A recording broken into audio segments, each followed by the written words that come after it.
This is probably the sleekest keyboard I've had my hands on.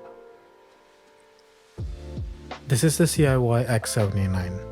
It's a low-profile mechanical keyboard that can be found for around $50 on Amazon. For transparency, CIY sent this keyboard over for review, but these are all my own opinions. They're seeing this video the same time you are, and they had no input on this review. Let's take a look at the packaging. Even the box this comes in is sleek. Inside the box you'll find a manual, a switch puller, a USB-C cable, and the keyboard itself. This is a low-profile keyboard with floating keycaps and visible switches. The case is made from ABS plastic.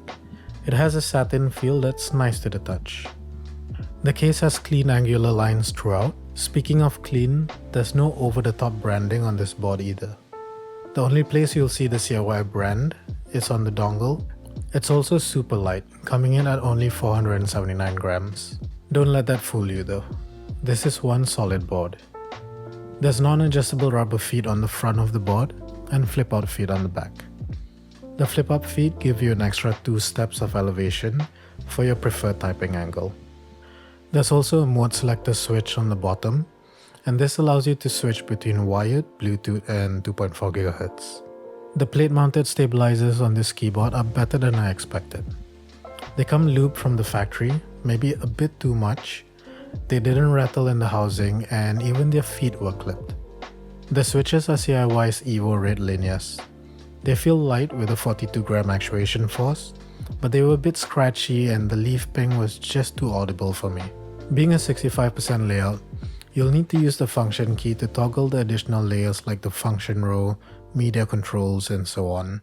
The stock keycaps have legends to help you keep track of these, and they even have max sub-legends. These keycaps are made from double-shot ABS and they are shine-through. The RGB on this is absolutely beautiful.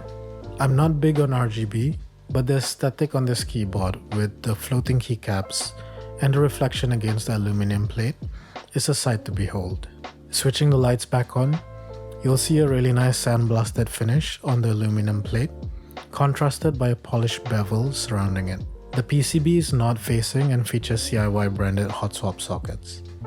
You can use either 3-pin or 5-pin switches with this PCB.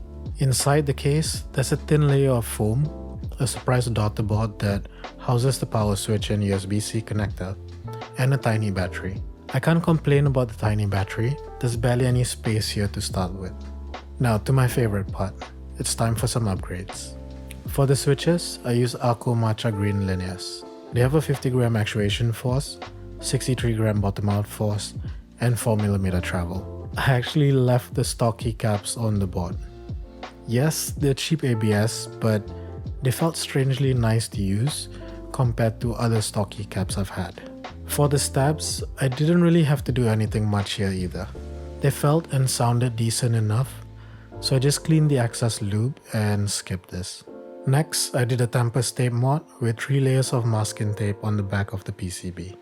I left the existing foam in the case and pretty much called it a day. Side note, for some reason, I could not for the life of me remove the cable on the PCB. It reached a point where I felt like I was going to destroy the cable. If you know what I was doing wrong, please let me know in the comments. Now let's assemble everything back together and let's find out how this keyboard sounds. If you like the content, please consider leaving a thumbs up and subscribing.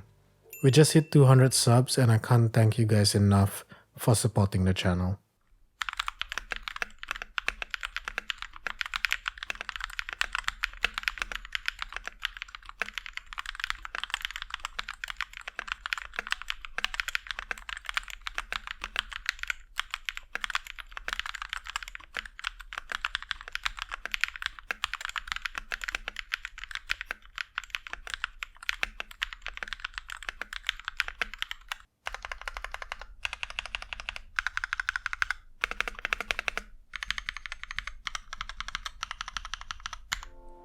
So what are some things I like and dislike about the keyboard?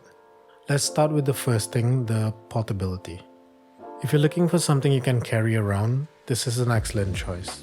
It's light, it has a small footprint, and it won't take up too much space in your backpack. Besides that, I also really love the sleek, clean design.